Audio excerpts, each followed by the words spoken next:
What's up?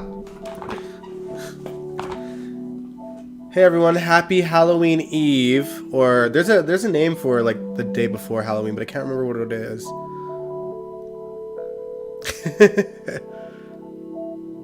But hey everyone, hey Jacarius, hey Ruth, hey Nathan, what's up guys? Happy Hallows Eve. But I know there's still another term besides Hallows Eve, but I can't remember what it is. But if y'all know, let me know.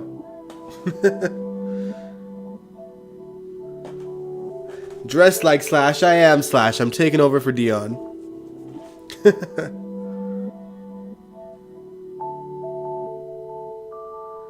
But how are y'all doing? You guys doing good?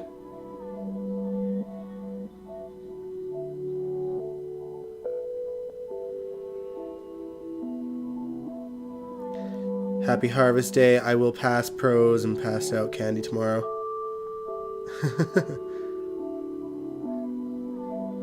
I do love Halloween though.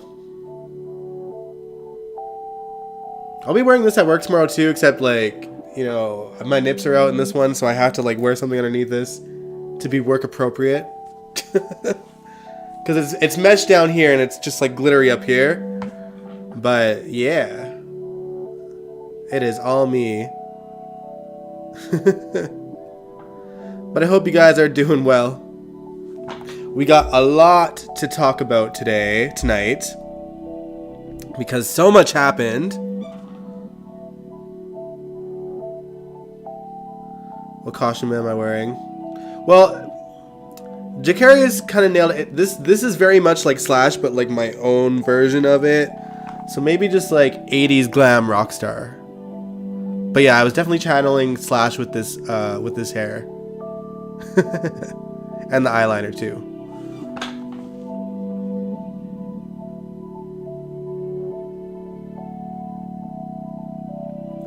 But yeah.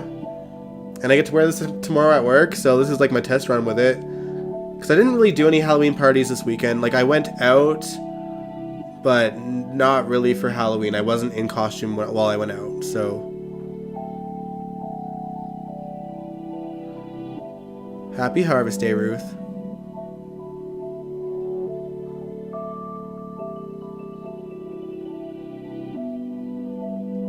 Hey, Angel, you socialized? Hey!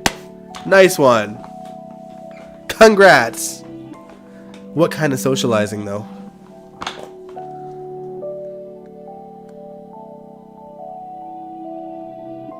You have to spill the tea.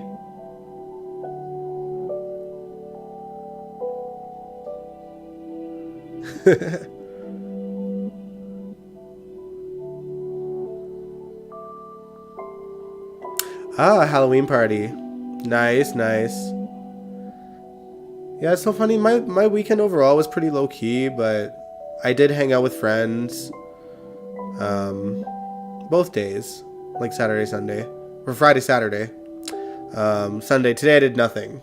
Today I just kind of kicked it back and relaxed a little bit.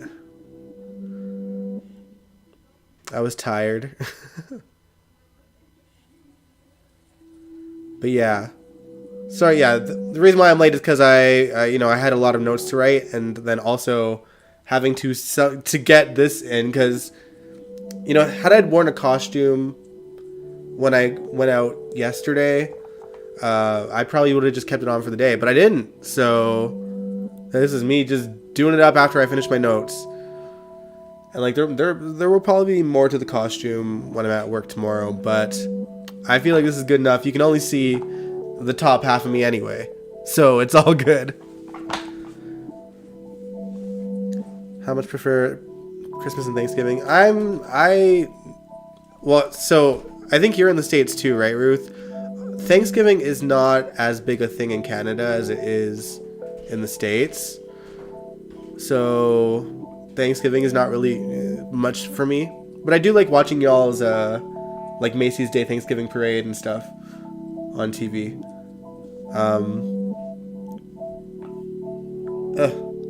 This hair is getting in my mouth. It's gonna be so fun tomorrow. I like Christmas probably as much as I like Halloween. I'd say they're pretty even. I love watching Christmas specials. I love watching Halloween specials. So, I don't know. I like them equally. I do. Alright, but we are here to talk about GH as well. So, if y'all are ready, we can begin the after show. Let me know.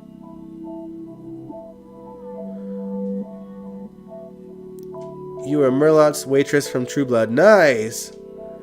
There was tequila in a blood bag? Totally unplanned. Oh, man. The last time I had, like, a drink in a blood bag was, like, a Jell-O shot at Universal's Halloween Horror Nights. When I went there last time, which was 2015, maybe? 2015, 2016? Somewhere on YouTube, there's like somewhere on my YouTube channel is the video of that day with me and my friends. It was so fun. Yeah, you love Halloween and Christmas equally too? Yeah, I do. I love them both, so I can't pick. But yeah, if y'all are ready to get into it, I'm ready to get into it. What's up, everybody? Welcome to General Hospital Envy, my GH after show. Let's get into it. All Hallows Eve. That's what it's called. Okay. All right. All Hallows Eve, everyone. All right. But yeah, let's get into it. We'll just kick things off right away with Holly because you know I love my girl. We have to kick things off talking about her because she returned from the dead in the previous week, and as it stands, she has no idea where she's been for the last 2 years. Of course. Robert and Holly's reunion was kind of adorable. They still have amazing chemistry together. He got her checked out at the hospital, but there doesn't seem to be any physical reasons as to why her memory is foggy. Holly does mention wanting to call Ethan to let him know that she's alive, because, you know, that's her son. And Robert gives her his phone, and we see her put his phone into Do Not Disturb mode. And I have a theory on that we'll get into a little bit later in the show. The next day, anyway, Robert and Holly were having lunch at the Metrocourt Garden, and Felicia and Scotty spotted her. And it's so funny because, like they were excited, but they didn't seem all that phased that this girl was back from the dead. Probably because it happens so often in Port Charles. They're like, oh, neat! She's not actually dead. Hug. It was so funny. What do y'all do for Thanksgiving in Canada? We just, you know, there's no fanfare for it. Like, there's not, like, a parade. There's not really a whole lot that goes on. I just think that everyone kind of gathers with their families and has their Thanksgiving dinner, and that was that on that. Yeah, Emma Sam, she was on Maurice Benard's State of Mind today. Actually, my mom and I watched that together when it went live, so really good interview. And, you know, she does touch base on her situation with long COVID. And I can't believe that 2 years on, she still has no taste and smell. Because all my friends that have long COVID, they still have their taste and smell. They never even lost it. Actually, I think one did for like the first couple weeks, but it came back. But yeah, it's crazy. I can't believe she still can't taste anything or smell anything. Nathan, you said something tells me it may not be the real Holly. Remember, she has a twin sister, I think. I don't know. Does Holly have a twin sister? I don't think it's Holly's twin sister. Why didn't she call Ethan anyway? She may have. Well, I think she said it went to voicemail anyway. And it's not really something that she wanted to, you know, say in a voicemail. Like, hey, it's your mom, I'm alive. But yeah, I'll talk about my theory in a bit, Nathan. We'll just get into a couple of the other stuff with Robert and Holly and the gang first. But yeah, Victor, he shows up to the garden and they mention to Holly how Lucy is missing and that Victor framed her for murder. And reluctantly, the friends also tell Holly that Luke is dead and they think that Victor is responsible and they're trying to find proof. And Holly decides to introduce herself to Victor with a big old slap in the face, and she had another one ready for framing Anna, for Lucy's murder as well, ready in her pocket.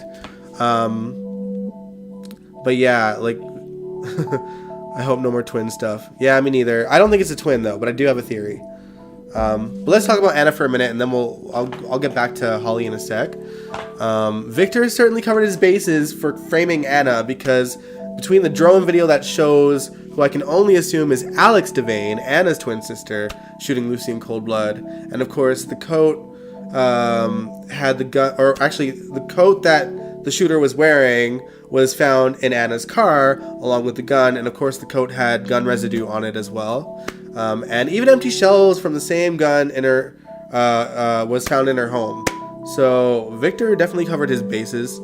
And of course, everyone that knows Anna can see that this is an obvious frame job, because they know Anna's history working with the WSB. She was a super spy. She wouldn't be this sloppy. But ADA Arden is making sure Anna gets, put away. Clearly, she's working for Victor. Just like Laura's mayor deputy is working for Victor. Mac even questioned if she's under Victor's payroll, and she was like, I could have your badge for that. I don't know. Clearly, he struck a nerve anyway. Oh, I'm sorry you didn't get a notice, Sandy. It was all kind of rushed, but we just started, so you didn't really miss much. Hey, Albert. Yeah, we just started. We just were talking about Holly, how she returned, and how the gang kind of filled her in on Lucy being missing, Anna being framed for Lucy's murder, and the fact that Luke is dead, and they think that Victor's responsible for it. So that's all I've talked about so far, minus, us kind of chit-chatting about Halloween. I'm clearly in costume.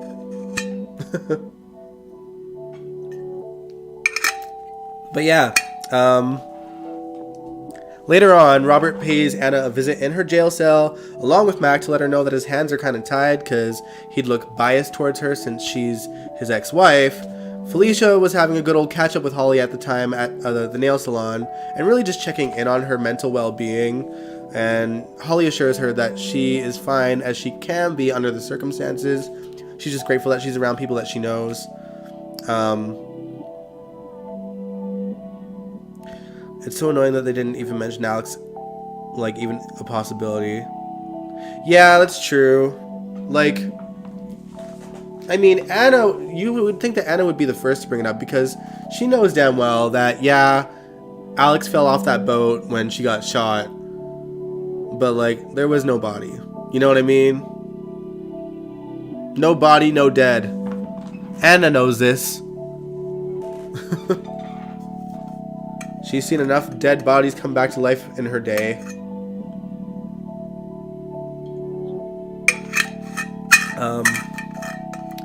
But yeah, Holly eventually makes her way to visit Anna in jail as well. And it was weirdly out of character, like, it was super friendly. Like, super bestie friendly, like, holding each other's hands and saying, hi, friend. And I'm just trying to think. I don't think Anna and Holly have been friendly in the last, like, 30 years, or however long Anna and Holly have been on, 40 years almost.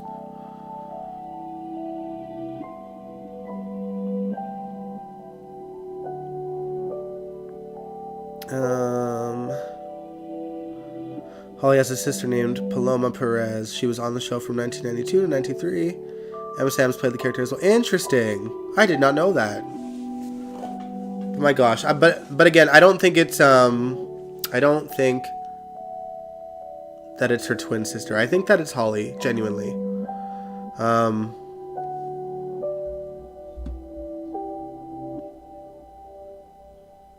Something is going on with Holly. Yeah, definitely. But yeah, like, as I was saying, just seeing Anna and Holly so friendly with each other, they've never really liked each other, and they've never, even, like, the amount of times Holly has returned over the last, like, 10 years, let's say, like, they never really interacted at all, because either they weren't on the show at the same time, or they were interacting with completely different characters during, their times that they were on the show at the same time. But I'd say, like, the last time that we've seen them interact, like, on screen, was probably the Markham Islands back in 2006. And they definitely weren't on good terms then. So, mind you, everyone in that story at the time was written completely out of character. They were more like caricatures for comic relief, which sucked. But it was fun to watch regardless, just because, they're all top actors and legends in their own right. But thankfully, they write them a little bit more on point these days than they did back in the Guza era.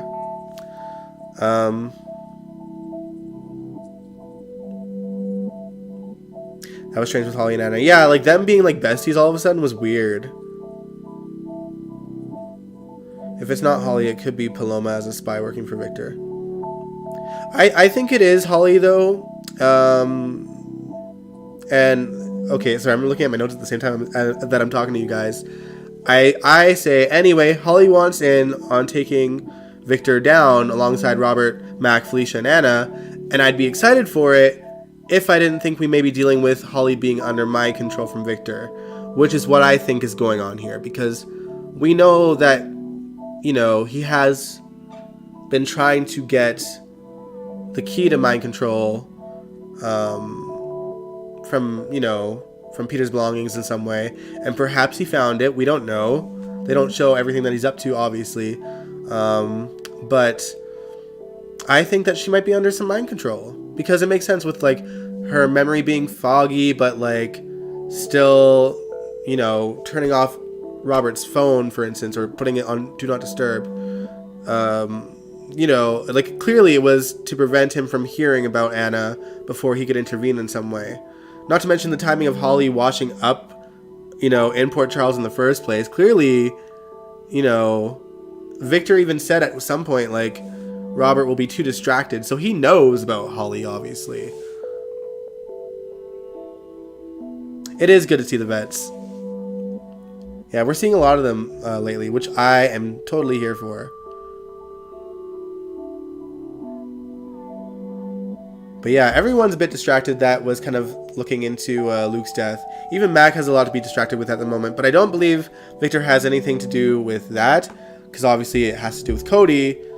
Cody had decided to agree to take the DNA test after Britt convinced him to, but before he did, he and Britt went to the office where Peter's safety deposit box was located and discovered a diamond necklace that Cody is certain is worth millions. Britt decides to hire Sam to look into where it originates from, but I'm sure if she's, if she handles this case as well as she handled Spencer's case to track down Esme's nanny, Sam ain't gonna get anywhere with this case. Good God. Like, don't hire Sam, girl. There's no point. She's gonna forget that you hired her. But yeah, they all run into each other at the Savoy later, and Selena Wu is there trying to recruit Cody into another card game, and Mac actually sees them having a conversation, and he goes up to them, and Selena couldn't get away fast enough, but he warns Cody, like, stay away from her. She's definitely connected to the mob, and you don't want to be in that kind of environment. Cody kind of covers and says, well, I know her through Britt, because Britt's best friend, Brad, that's his aunt.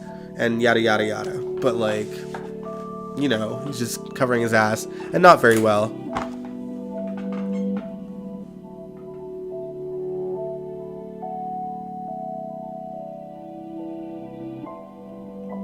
Sandy said, where did Holly come from? There wasn't a boat in sight. Yeah, like we don't know like how Holly washed up shore.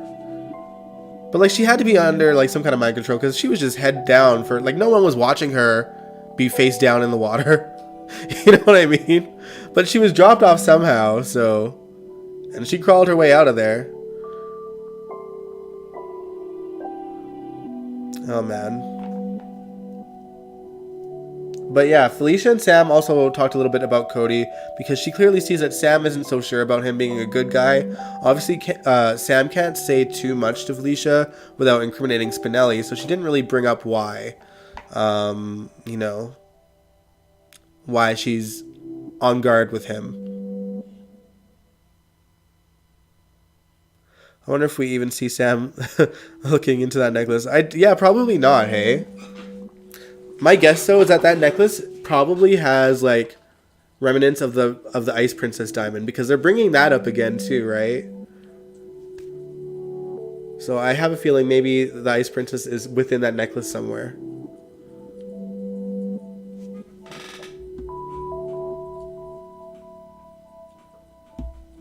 But yeah, speaking of the Ice Princess, let's talk about the Cassadines. Let's get back into Cassadine territory for a second, because Ava and Nicholas are kind of playing a dangerous game with Victor. She had noticed that she no longer has the written confession from Nicholas in her possession, but she quickly realizes that Nicholas didn't steal it back or anything, because the video confession is still on her phone.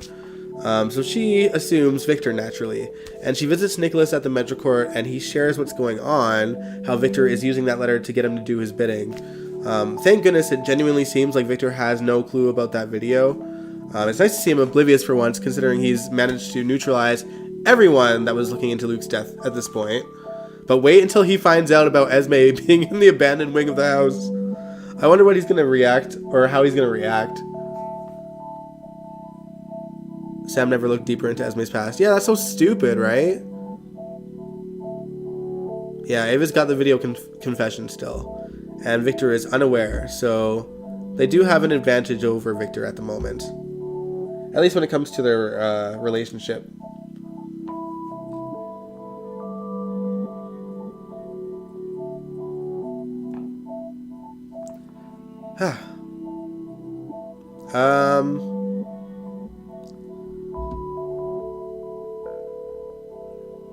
All right. Well, before we get into like the other bigger stories on GH, let's quickly kind of run through like the minor, like kind of blink and you miss it moments on the show this week. But like for instance, we see Maxie's daughter Georgie still can't stand Austin and isn't afraid to make him aware of it. It's so funny. That kid is so Maxie's daughter, and yet she looks so much like Maxie's sister Georgie. Like, you would think that Georgiana Jones was actually Georgie's child with Spinelli, but let's not give these writers ideas, because that'd be weird.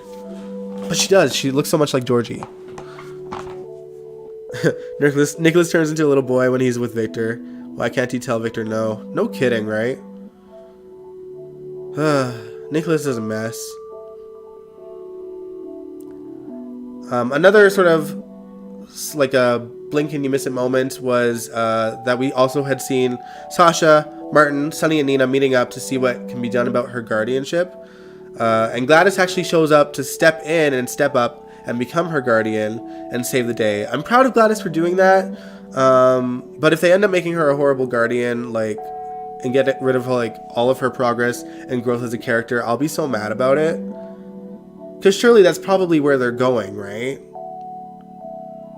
Because I feel like they're gonna try to channel, you know, the Britney situation through Sasha and Gladys.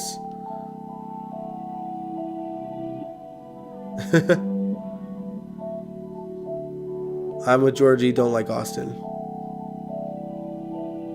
Yeah, there's just nothing to Austin. There's no point to him anymore. I don't even care what shady thing he's doing in the hospital. I don't care. I'm over it.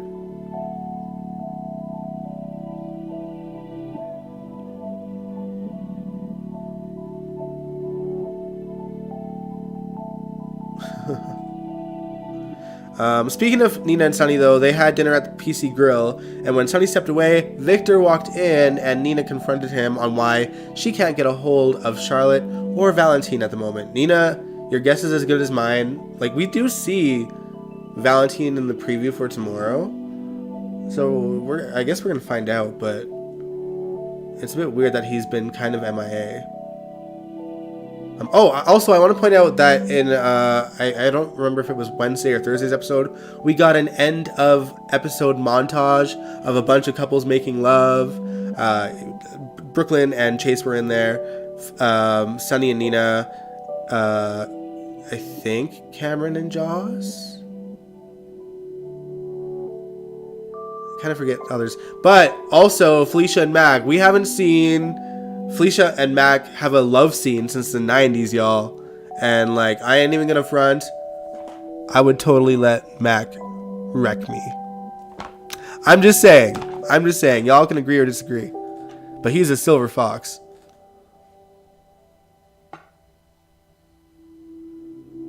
Georgie Sr. had a crush on Spinelli, but Spinelli was stuck on Maxie and Lulu. Well, no, Spinelli was stuck on Lulu. He didn't even interact with Maxie really until Georgie died.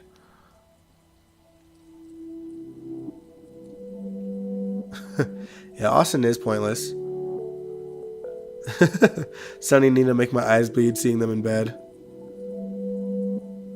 Oh, man.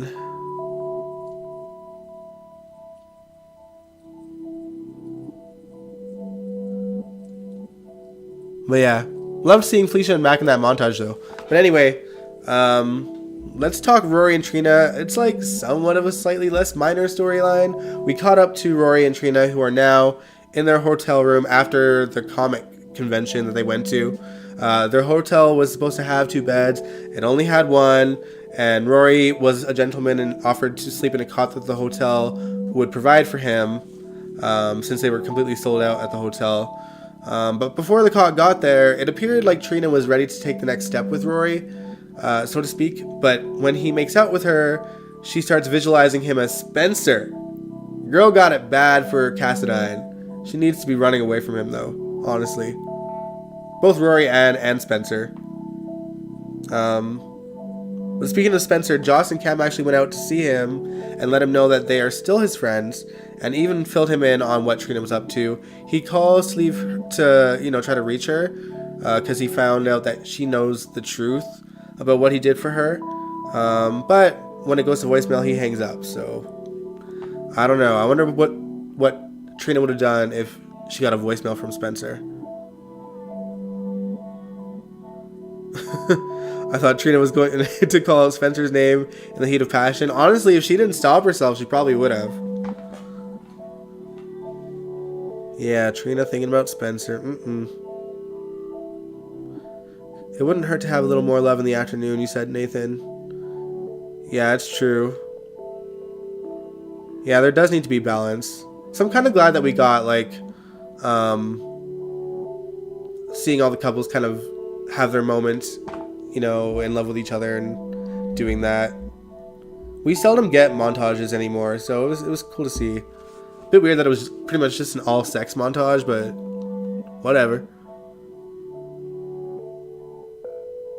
Spencer looking nice with that beard almost made me interested in a younger guy.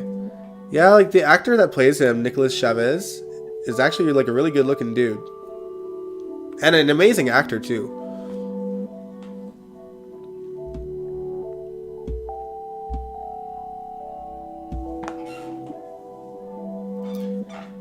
Yes, exactly. We need more love, y'all. More love in the afternoon on our soaps. Let's talk about Carly and Drew. We seen more of them on the beach in Jacksonville, Florida, which I was pretty hard on the location shoot last week because of the sloppy camera work and the extra long unnecessary pan shots. But the camera work did get a little bit better this week, and the editing did too, so it wasn't as bad. But anyway, they're back in Port Charles now, just in time for Drew to remember that he had a son named Oscar that he has not mentioned at all until that day. And it was Oscar's birthday. Jocelyn remembered him too, and they had run into each other at Oscar's meadow, which was a little memorial that the Q set up for his honor. They had their little, I miss you, Oscar, I think about you every day. Joss opened up to Oscar about how Cameron and her are together, but they've lost their footing ever since the drama with Trina and the sex tape and all that. Not to mention Dex, who obviously is lighting a fire in Jocelyn, I feel, but she probably won't admit that to herself. Carly and Drew are boring, yeah. But Carly had something else to focus on besides Drew this week. A new name for herself. She has a nice heart-to-heart with Bobby and has decided that she wants to finally take her mother's last name and be Carly Spencer, which actually has a nice ring to it. And, I'm kind of glad. The Spencers aren't really much of a presence anymore, with Luke Lucky and Lulu being dead, out in the middle of nowhere, and in a coma. Laura now being Laura Collins and spending like 3 months off screen every year for whatever reason. But I did hear that Laura's coming back this week though, so we'll see Laura again soon. And Bobby, she's barely seen, so we just need more Spencers present on the show. Ew, spam. Go away, spam. Let's see. But yeah, let's talk about some Quartermain shenanigans, because we got a few. We got a lighthearted moment in the Q mansion this week. Brooklyn had spent the night with Chase at the Q's and made love in that montage that I mentioned earlier, after she overheard him calling her his muse in an interview. And that was just a major turn-on for her, so they went back to the Q mansion and made love. But Brooklyn had left the room the next morning, and Chase took it upon himself to show himself off in the bed. He just kind of spread eagle and waited, and then Olivia opened the door instead. And she was super embarrassed and said as much when they ran back downstairs. Brooklyn laughed it off and said, I think every woman in the house has seen him naked at this point, because Willow was there in the kitchen with them, and she actually got a giggle out of it too. But Olivia pointed out that Monica hadn't, and it's her house, to which Chase correctly responded, Alan gave it to her. You see, he knows how the Qs roll. Spencers are legacy. Yes, they are. What was the point of all that nonsense of Carly being out of Port Charles just to promote Crew, so-called super couple of GH daytime? I don't hate that they're kind of giving her like a fresh start as a character and like renaming herself Carly Spencer and everything. I actually like that, but yeah, I could take it or leave Carly and Drew. Where is Monica though? Like clearly she's still around but off screen, because Britt was talking to Monica, So she's out there somewhere, but just off screen. I wish we knew what was going on with Leslie Charleston, though. This was the first time someone mentioned Oscar in a long time since Kim left. A complete afterthought. True. Brooklyn is shooting herself in the foot with her selfishness. Yeah, I agree. Hiding the fact that, like, Dante is able to get his job back, like, that's just low. He's gonna be so pissed at her.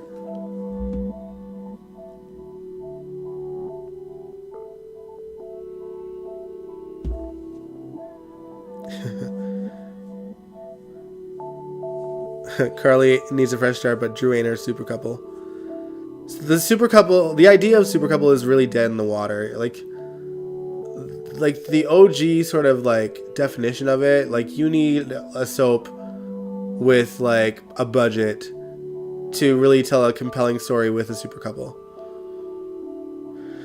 But yeah, also Ned and Michael were butting heads again because of ELQ. Ned thinks that he and Drew might have something to do with Valentine's disappearance.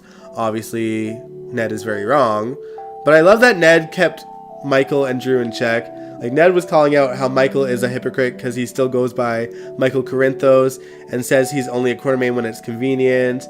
And he even says, like, he's so much like Sonny, which is going to set off Michael, right? And then on top of that, he also puts them on noticing that he could easily mention to the police that there was some insider investing going on, which could, put Drew and Michael in a lot of heat.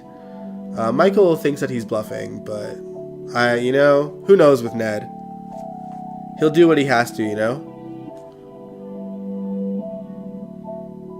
I wonder if we'll see Drew at the gravesite talking to Oscar. Well, we've seen him at the meadow talking to Oscar.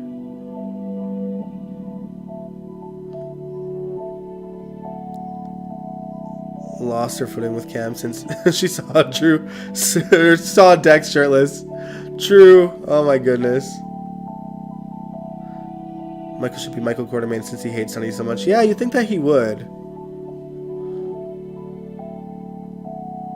You know who I'm kind of feeling sorry for in this whole mess though is Willow, because Michael is so far up his own ass that he didn't even notice Olivia had to take Willow to the hospital for her checkup because he was preoccupied with business. Willow, you left Chase, beautiful, gorgeous Chase, for that man-child. Look at your life now. Your life is a mess. Your life is a mess, Willow. You have no one to blame but yourself.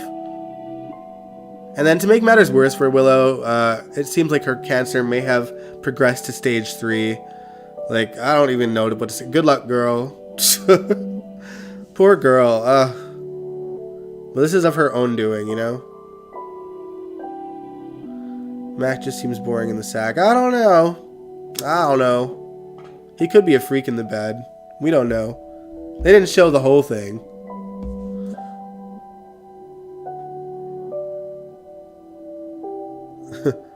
Willow complete thinking drives me insane. Tell Michael what's going on with you. Yeah, like for real. Just be honest. Alright, but let's talk about the Webbers. Because, first of all, they're kind of like...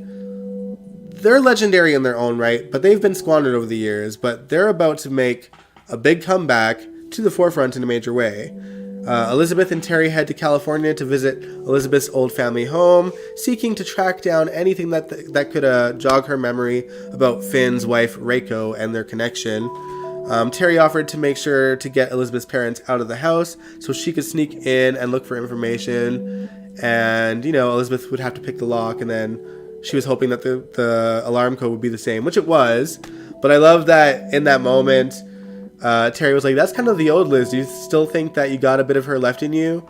And they show a flashback of like teenage Elizabeth smoking a cigarette, and then, you know, cut to present day Elizabeth smiling and saying she better be. Man. And even just showing like teenage Liz to like grown adult Liz 25 years later, that girl aged so well. She still looks just as young.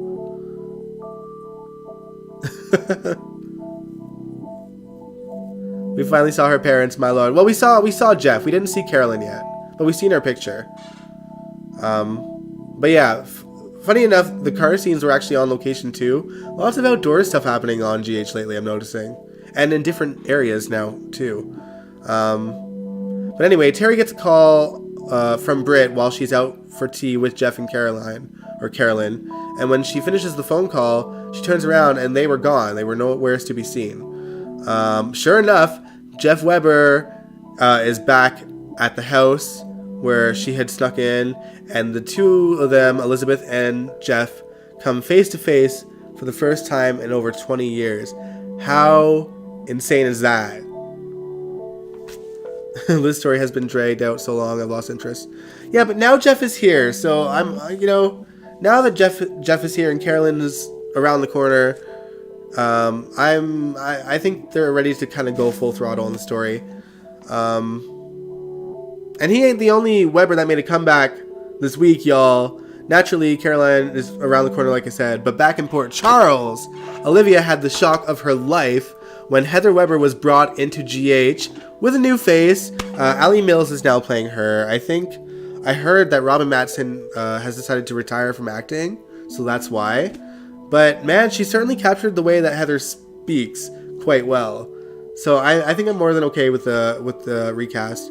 And I've not seen Allie Mills' work, but I've heard good things about her. So far, I don't mind it. You know, if it's Robin's choice to not be on the show, then I'm okay with a recast.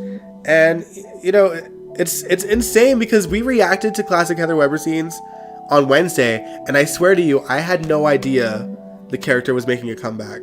I swear. Yeah, Heather's back, y'all. The weather must be nice for outdoor shoots, probably.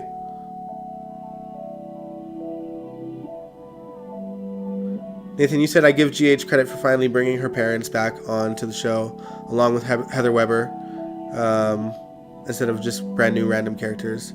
Yeah, like I'm glad that they're back on the show. And I guess, you know, it's funny because during that live stream as well, when we were watching like classic Heather killed Diana Taylor, we were kind of theorizing that maybe Heather Weber and Ryan Chamberlain had Esme, because maybe they crossed paths in the in one of the insane asylums that they've been in. Heather's back. Get the BLTs ready. Oh Lord. Oh man. But yeah, I've actually been wanting Heather Weber to come back for a while now, just because we never even seen her react to Franco's death, and she was obsessed with her son Franco. She didn't even bring Franco up in the brief moments that we saw her on Friday's episode, but really she just mocked Olivia by bringing up LSD and talking about how she let her son Stephen Lars Weber rot in prison and married a quartermain instead. But you know, the time is young. We'll probably hear her talk about Franco at some point. But also, with Jeff coming back, it makes sense to have Heather come back as well. I'm sure at some point those two are going to interact. They wouldn't, bring her back as a recast and Jeff coincidentally for nothing. What happened to Stephen Lars? He went to jail. He's in jail. What did he was in jail for? I guess when he was a doctor in Memphis, he let a criminal die to save a little girl's life. And, as a doctor, you take an oath to save everyone. And so, I forget if, he just decided to confess about it, or if they somehow found out about it, but Stephen went to jail for it. There was another doctor that knew, and Heather killed her. And she was a good friend of Steve in Memphis back in the day. But yeah. As far as we know, Steven is still in jail.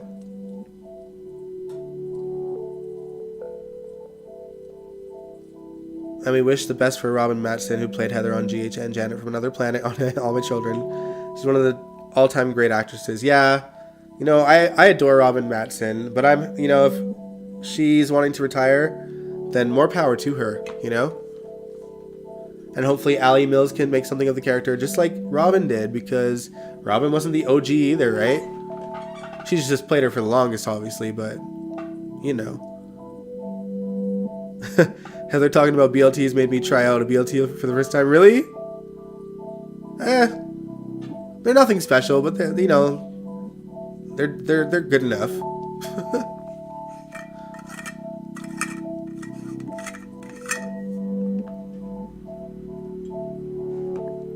Sorry, y'all. It's so dry in Alberta.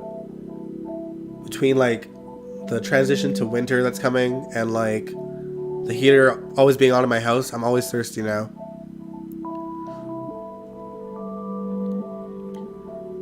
Oh, you think he got busted? That could be possible. For some reason I feel for some reason I want to say that Steven just decided to confess to it though. Because Heather killed that other doctor whose name escapes me because she didn't want it to get out. So how else could it have gotten out if she was the only other witness to it? You know what I mean?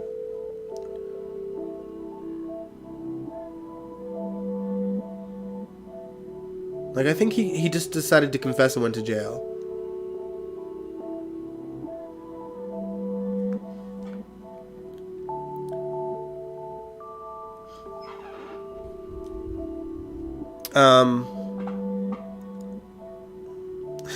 BLTs aren't nothing special, but the way she talked about them, it was laced with crack. I mean, maybe she laced her BLTs with LSD, Also, that one-liner, LSD. What did she say? LSD, seeing you. Oh, I mean, I'll be seeing you, Olivia. Olivia's scream too was so extra, and Finn's just there, what is? Are you good? Finn was looking at Olivia she was crazy. And not that I blame him, because that was quite a scream. Patrick's brother needs to get out of prison too. I agree.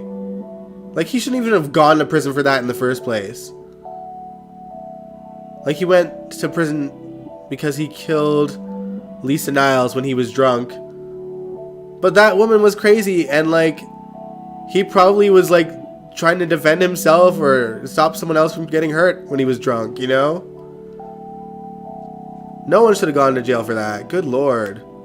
That woman was about to inject Patrick with Robin's HIV. Like, that was insane. And she threw Elizabeth off the boat.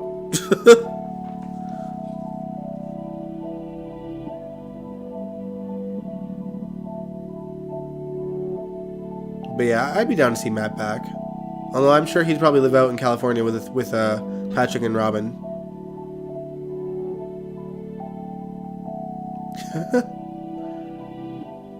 Heather broke out of prison for a BLT. Yeah, that's insane. Oh yeah, a cute scene that happened. Since Cameron and Jake and Aiden are all at home, and Elizabeth wanted Cameron to kind of stay there with them while she was gone. The one thing that he promised her was that Jocelyn wouldn't stay the night. But Jocelyn stayed the night. And then Finn shows up to check in on them because Elizabeth had asked him to do that as well. And like Jocelyn was still there. And he was just like, Finn confronts him. He's like, did she, what did he say? Cameron was like, oh, she just came to drop off some books that I need before class. And he was like, that's your story and you're sticking to it, hey? And he's like, and Cameron was like, do you have any proof?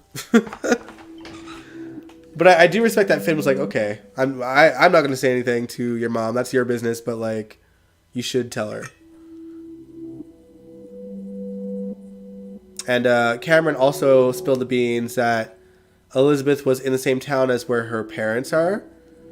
And Finn's reaction was kind of...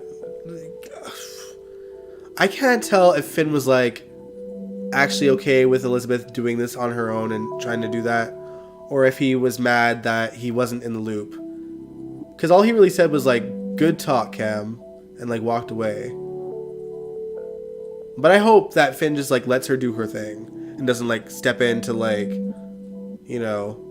find her.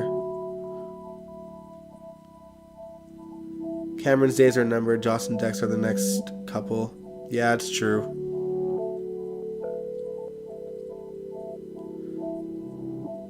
But yeah, I don't know about you guys, but I feel like it's actually starting to feel like GH is getting the ball rolling and gearing up for a bit of the reset for the 60th anniversary year.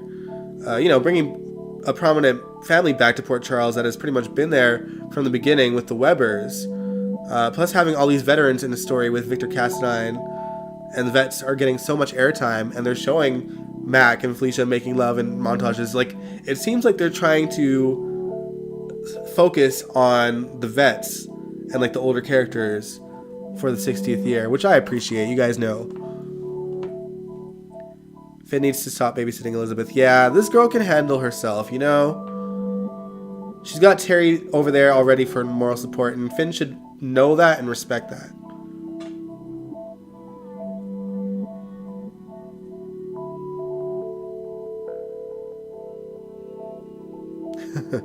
But yeah, like I said, it's now starting to feel like GH is gearing up for the 60th anniversary celebration, because it really didn't seem like that. Like, with how things sort of started for the 50th year, like you could tell like halfway through 2012 that they were kind of setting things up to have a big year in 2013.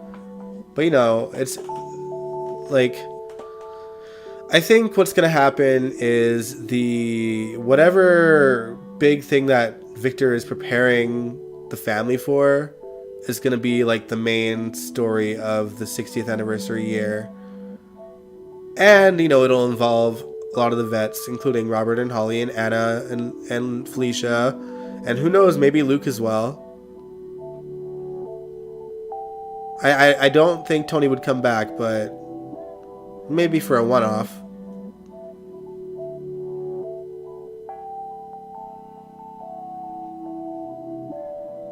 But yeah, what do y'all think? What did y'all think of GH this week?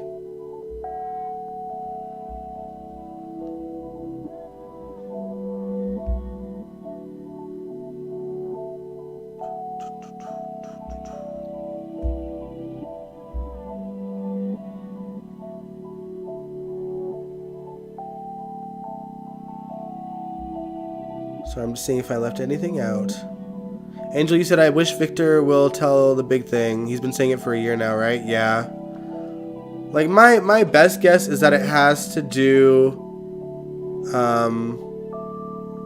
with the Ice Princess and the Weather Machine. That's my guess. Just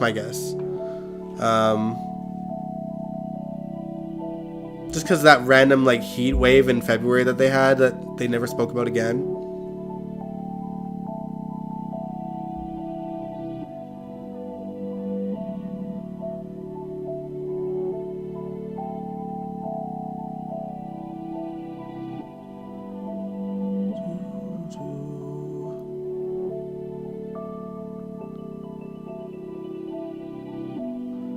But yeah.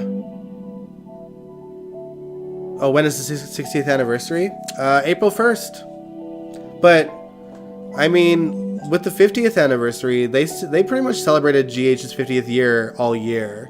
It felt like that anyway, because, you know, they had to set everything up for, like, bringing all these characters back that hadn't been on in so many years, and kind of giving sort of the best sort of moments of GH history and giving a nod to each of them.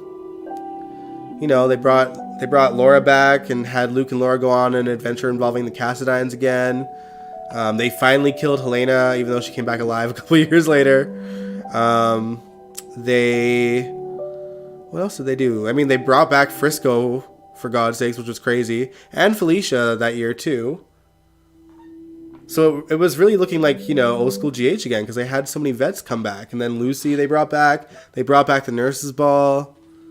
Like, there was a lot of fanfare, and like I do give Ron Carlivati and Frank Valentini a lot of credit for that. I think that they did a fantastic job celebrating the 50th year in the way that they did, because they celebrated it all year with crazy nostalgic stories from, you know, Faison returning and dealing with Anna and Robert again, and Duke returning, and, you know, kind of roping in Robin and having her come back as well to kind of give that story closure.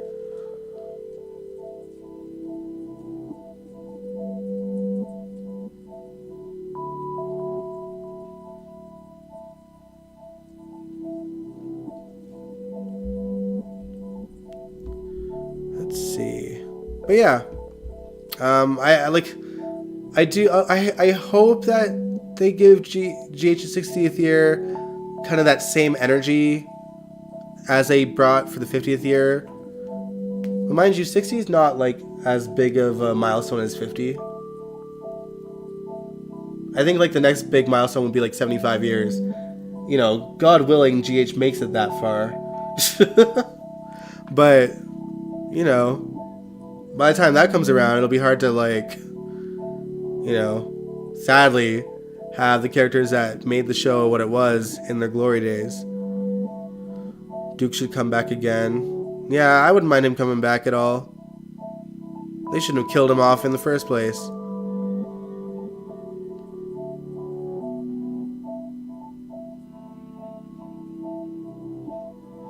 But yeah, that's all I really had to say about GH this week. I enjoyed the show this week, and I can't wait to see more, especially with Robert and Holly and Felicia and Mac and the Webbers especially now too. Now that we got Jeff finally back on our screen, they can have a conversation. And like I do hope that, I mean, obviously Elizabeth wants some answers about Reiko and stuff, but I think what we need as viewers is like a really big conversation with Elizabeth and Jeff and Carolyn about, you know, essentially abandoning her and dropping her off with her grandmother and never looking back. You know what I mean? We also don't know what their relationship... Sorry, I'm getting this hair in my mouth all the time. We also don't know what Sarah's relationship is with the parents. Like, I would assume that maybe... I don't know. I don't think Sarah is as estranged from her parents as Elizabeth was. But Elizabeth was also a bit of a wild child compared to Sarah as well. So, I don't know. But yeah, I personally need to see Elizabeth just confronting them and just saying how it's made her feel the last 25 years. And then we can get into, like, you know, the Reiko stuff if we must. I think it's stupid that they roped Reiko into the storyline in the first place, just to have Finn be involved in some way. Like, it's just so dumb.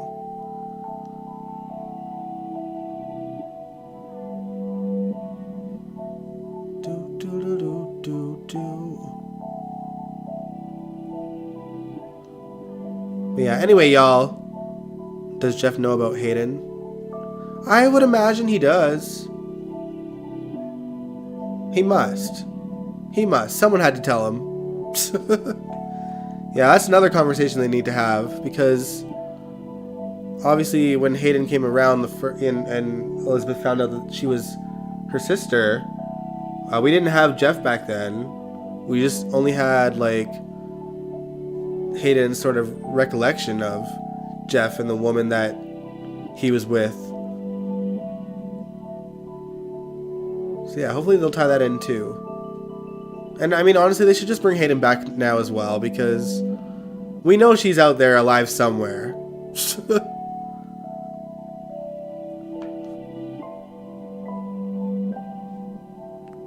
But yeah, anyway, y'all, it's been a good live stream. We had a good recap. I donned my costume for y'all, but I keep getting this hair in my mouth, and I can't believe I have to, like, last an 8-hour shift with this thing on my head tomorrow. So in the meantime, I'm gonna take it off and call it a night. But yeah, I'll be back this Wednesday. Honest to God, I don't know what we will react to. Maybe we'll just make it a hangout one, because we talked about that on Wednesday last week. So Jeff created Sarah, Steven, Liz, and Hayden. Supposedly. Yeah.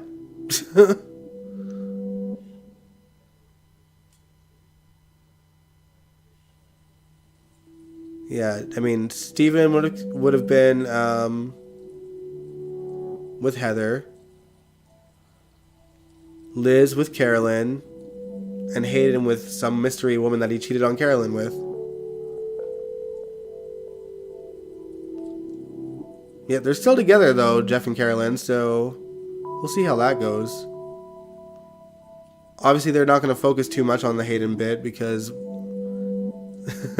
love the hair. Thank you, Sandy. Good night. Yeah.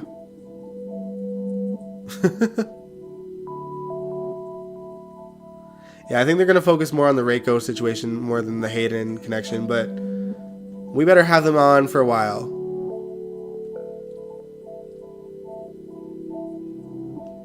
Alright, guys, but yeah, I'll see you guys Wednesday.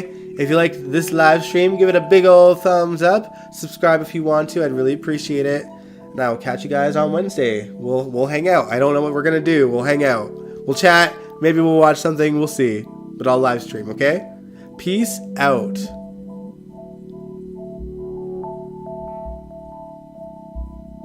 If I can actually find the way to end the broadcast, because I am failing hard. Alright, peace out, guys. Catch you next time.